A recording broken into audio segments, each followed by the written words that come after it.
राधे राधे, जय श्रीमन नारायण, हरे कृष्णा। कैसे हैं आप लोग? आशा करती हूँ कि भगवान की कृपा आप सभी पर बनी रहे, आप सब स्वस्थ हो, अच्छे हों।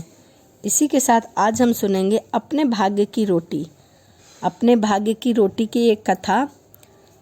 तो चलिए शुरू करते हैं कथा को, ज़्यादा देर ना लगाते हुए। पुराने ज़माने में महेंद्रगढ़ का राजा महेंद्र सिंह हुआ करता था। वह बहुत अकड़ू, घमंडी और बददिमागी था। अपने आगे किसी को कुछ भी नहीं समझता था।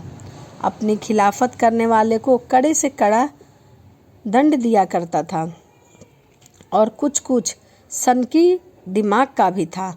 एक दिन की बात है, यह उसके दिमाग में एक सनक की समाई, जरा अपने परिवार के लोगों से भी यह जाना जाए कि सब लोग उसके बारे में क्या विचार करते हैं, क्या बातें करते हैं। उसने अपने परिवार में उसकी पत्नी तिलोत्तमा और 7 अल्पवयस्क बेटियां थीं। सबसे पहले राजा अपनी पत्नी तिलोत्तमा के पास गया और पूछा, प्रियवर्षी, हम बरसों के साथ रह रहे हैं। तुमने जब जो चाहा मैंने वो तुम्हें दिया। जरा तुम यह बताओ कि तुम्हें यह सारा सुख ऐश्वर्य किसके भाग्य से मिलता है। तिलोत्तमा अपने पति की गोद में लेट गई और बोली, आपके भाग्य से। आप न होते तो मैं यह सब भोग नहीं पाती। मेरे तो भाग्य भी आप हो और भगवान भी आप हो। राजा महेंद्र सिंह ने रानी को अपने सीने से लगा लिया और बोला, तुम सही कह रही हो। तुम दुनिया की सबसे अक्लमंद औरत हो। इसके बाद राजा ने अपनी बेटियों को बारी बारी से बुलवाया और यही सवाल किया।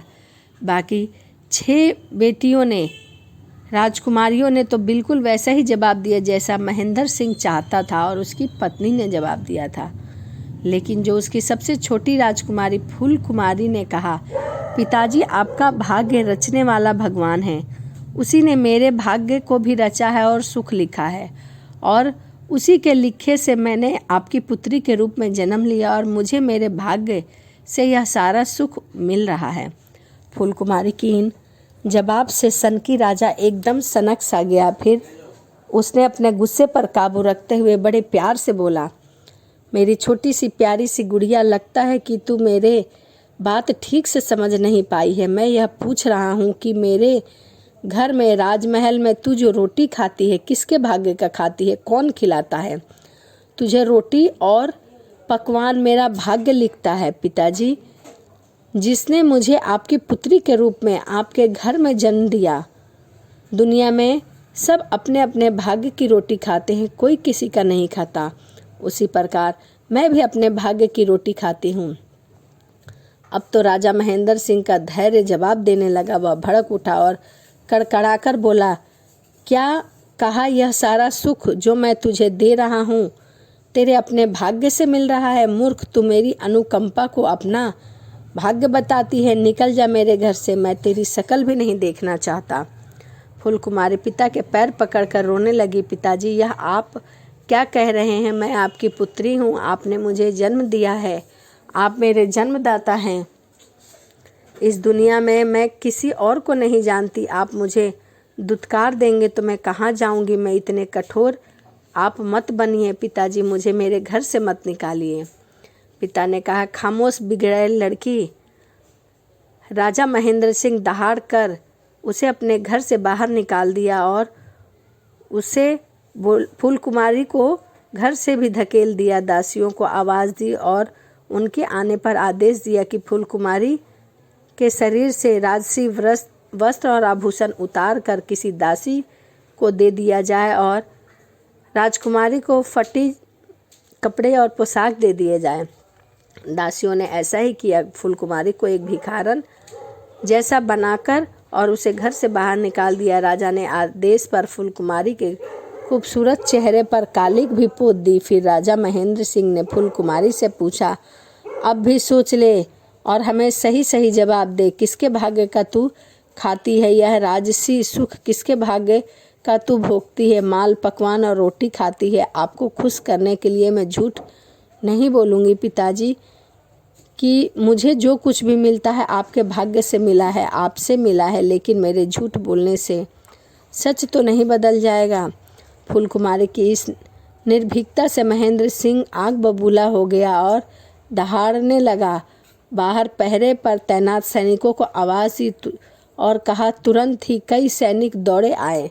राजा के पास झुककर उन्हें प्रणाम किया। महेंद्र सिंह ने कहा, राजकुमारी फूलकुमारी को जल्दी से जल्दी किसी तेज रफ्तार वाले रथ पर बिठाकर हमारे राज्य से मीलों दूर किसी दूसरे राज्य के जंगल में छोड़ाओ, जहाँ से यह कभी चाह कर भी वापस ना लौट सके।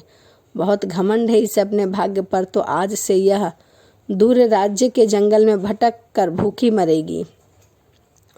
फूलकुमारी रोती रही, मगर राजा महेंद्र सिंह नहीं पसीजे।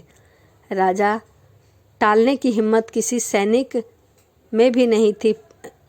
सैनिक फूलकुमारी को घसीटते हुए ले गए और उसे बहुत दूर किसी राज्य से दूर छोड़कर वापस आ गए। अपनी सनक से ऐंठे राजा महेंद्र सिंह का जीवन फिर से पहले की तरह चलने लगा। लेकिन उधर राजकुमारी फूलकुमारी के साथ क्या बीती। फूलकुमारी भूखी प्यासी भटकती भटकती एक ऐसे विशाल मार्ग पर जा पहुंची जहां बेहद विशाल और शक्तिशाली राज्य विजयगढ़ का नगर सेठ धर्मसिंह विदेशी व्यापार किया करता था। अपने दल बल काफिले के साथ 5 वर्ष बाद विजयगढ़ लौट कर आ रहा था। धर्मसिंह बहुत प्रसन्न था कि आज 5 वर्ष बाद अपनी पत्नी और एकमात्र पुत्री से मिलेगा। अचानक धर्मसिंह के विशाल रथ के आगे आकर फूलकुमारी बेहोश होकर गिर पड़ी।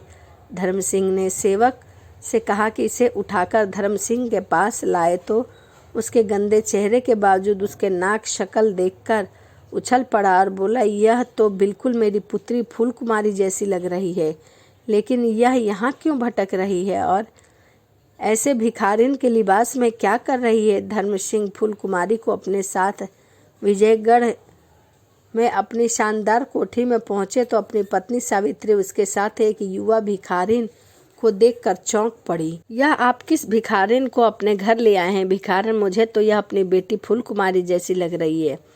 बेशक उसे देखो, मुझे 5 वर्ष हो गए हैं, लेकिन यही नाक नक्श बिल्कुल वैसी ही लग रही है। यह कन्या धर्मसिंह बोला, मगर हमारी बेटी फूलकुमारी तो 5 वर्ष पहले आपके व्यापार के लिए विजयगढ़ में प्रस्थान करने के 5 दिन बाद ही एक जहरीले सांप के काटने से मर गई थी।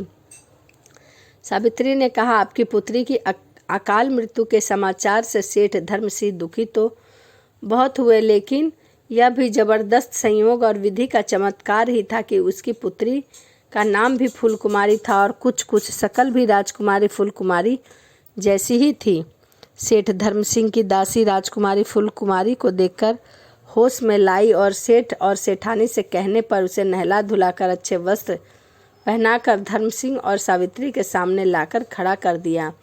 और धर्मसिंह सावित्री उसे देखकर हक्के बक्के रह गए। तुम कौन हो बेटी? तुम तो बिल्कुल हमारी बेटी फूलकुमारी जैसी लग रही हो, धर्मसिंह ने पूछा। जब फूलकुमारी ने अपनी सारी आप बीती बात बताई तो सेठ जी सावित्री सेठ धर्मसिंह से बोली, सुनो जी, इसका नाम भी फूलकुमारी है और यह बिल्कुल हमारी स्वर्गवासी पुत्री जैसी लग रही है। क्यों ना इसे हम अपनी बेटी बना लें? राजा ने कहा, मैं भी यही सोच रहा था, धर्मसिंह ने कहा। और उसके बाद फूलकुमारी सेठ धर्मसिंह के घर उसकी बेटी बनकर रहने लगी। कई वर्ष बीत गए थे। फूलकुमारी बड़ी होकर बहुत ही खूबसूरत युवती बन गई। उन्हीं दिनों राजा विजयगढ़ के वृद्ध और बीमार राजा विजय सिंह का निधन हो गया और राज्य का सिंहासन युवा और कुंवारे युवराज विराट विक्रम ने संभाले। विराट विक्रम बहुत ही महत्वाकांक्षी था।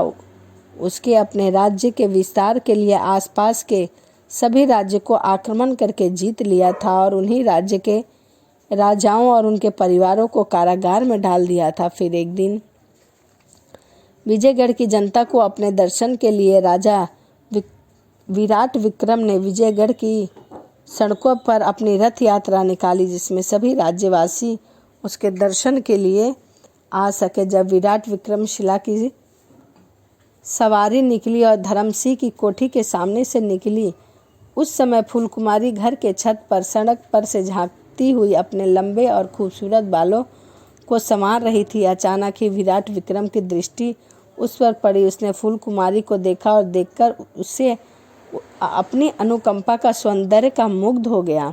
उसने अपने महामंत्री और फूलकुमारी से विवाह के लिए सेठ धर्मसिंह के यहाँ भेजा।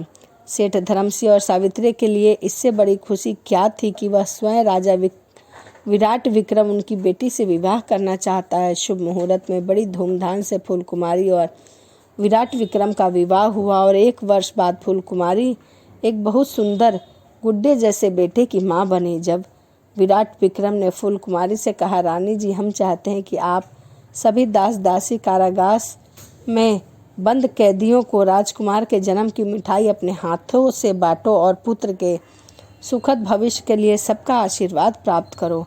जब फूलकुमारी मिठाई बांटने के लिए कारागार में गई तो वहाँ उसने अपने माता पिता, भाई बहनों सभी को देखा। राजा महेंद्र सिंह, रानी तिलोत्तमा और फूलकुमारी की बहनें ने उन्हें नहीं पहचाना, लेकिन वह सब अपने परिवार को पहचान गई। वह वही फूलकुमारी है जिसे पिता ने धुतकार कर घर से बाहर निकाल दिया था। फिर उसने अपने पति विराट विक्रम के निकट पहुंचकर फूलकुमारी ने उससे कहा, सुनो जी, मैं चाहती हूँ कि पुत्र के खुशी के जन्म पर आप सभी कैदियों को कारागार से आज़ाद कर दे। तुम्हारी इच्छा हमारे लिए आज्ञा है प्रिय। राजा विराट विक्रम ने कहा, मैं एक बात और कहना चाहती हूँ। फूलकुमारी ने कहा, निसंकोच कहो। विराट विक्रम बोले, आपके कारागार में कैद महेंद्रगढ़ के महाराजा महेंद्र सिंह और रानी तिलोत्तमा मेरे वास्तविक माता पिता हैं। आप उन्हें वह मेरी बहन को आज़ाद करने के साथ साथ मेरे पिता को उनका राज्य लौटा दो। फूलकुमारी ने कहा, पिता उसे अपने घर से बाहर निकाल दिए थे और फिर भाग्य ने उसे दूसरा माता पिता दे दिए। सेठ धर्मसिंह और सावित्री दिए और सेठ और सेठानी ने उसे अपनी सगी बेटी की तरह पाल पोस कर बड़ा किया। यह सब कुछ जानकर राजा विराट विक्रम ने कहा, तुम्हारा दिल बहुत बड़ा है रानी। राजा महेंद्र सिंह ने तुम्हारे साथ जो भी किया उसके बावजूद भी तुम उन पर दया दिखा कर उचित कर रही हो, लेकिन यह तुम्हारी इच्छा का सम्मान करते हुए सभी कैदियों के साथ उन्हें भी आज़ाद कर देता हूँ और उनका जीता हुआ राज्य भी उन्हें लौटा देता हूँ। राजा विराट विक्रम फूलकुमारी से इतना ज़्यादा प्यार करने लगा था कि वह अपनी पत्नी का अनुरोध ठुकरा नहीं सका और महेंद्र सिंह और उसके परिवार को आज़ाद करके महेंद्रगढ़ का राज्य उन्हें लौटा दिया। अपने परिवार को वापस महेंद्रगढ़ जाने के लिए विदा करते हुए फूलकुमारी ने अपने पिताजी से मुस्कुराते हुए कहा, पिताजी, आपने मुझे नहीं पहचाना। मैं आपकी वही ठुकराई हुई बेटी फूलकुमारी हूँ और देखिए, मेरे भाग्य ने आज मुझे सारे सुख प्रदान कर दिए हैं। आप भी बेशक मेरी वजह से ही फिर से अपना पुराना सुख भोगने जा रहे हैं। जरा बताइए तो इसके पीछे किसका भाग्य है? मेरा भाग्य? नहीं नहीं, तेरा भाग्य। महेंद्र सिंह हड़बड़ा कर बोला। फूलकुमारी हंसी, पिताजी, ईश्वर हर व्यक्ति का भाग्य अलग अलग लिखता है, सबके भाग्य का बंटवारा वही करता है। आपने मेरे पति की कैद में अब तक जो कुछ भोगा वह आपका भाग्य था और आपने जब मुझे अपने राजमहल से दुत्कार कर बाहर निकाल दिया तो वह मेरा भाग्य था। इस संसार में कोई किसी के भाग्य की रोटी नहीं खाता, सभी व्यक्ति अपने अपने भाग्य की ही रोटी खाते हैं। रानी तिलोत्तमा और फूलकुमारी की सभी बहनें बरसों बाद फूलकुमारी को अपने सामने पाकर उससे लिपट कर खुशी के आंसू बहाने लगी। महेंद्र सिंह भी सिर झुकाए आंसू बहा रहा था, किंतु अपनी सबसे छोटी बेटी के प्रति किए हुए अपराध से वह बहुत शर्मिंदा था और इसी से चेहरे को छिपा रहा था। इस दुनिया में हर कोई अपने अपने भाग्य का ही खाता है, कोई किसी के भाग्य का नहीं खाता। एक भिखारन भी रानी बन गई और एक रानी भी भिखारन बन गई। बस समय किसी का भी गुलाम नहीं है, वह किसी को भी किसी वक्त कैद बना सकता है। तो यह कहानी थी अपने भाग्य की रोटी कोई किसी के भाग्य का नहीं खाता है। तो वीडियो आपको कैसी लगी कमेंट करके ज़रूर बताइएगा। तो चलिए इसी के साथ वीडियो को समाप्त करते हैं और मिलते हैं अगली वीडियो में। राधे राधे, जय श्री मन नारायण, हरे कृष्णा।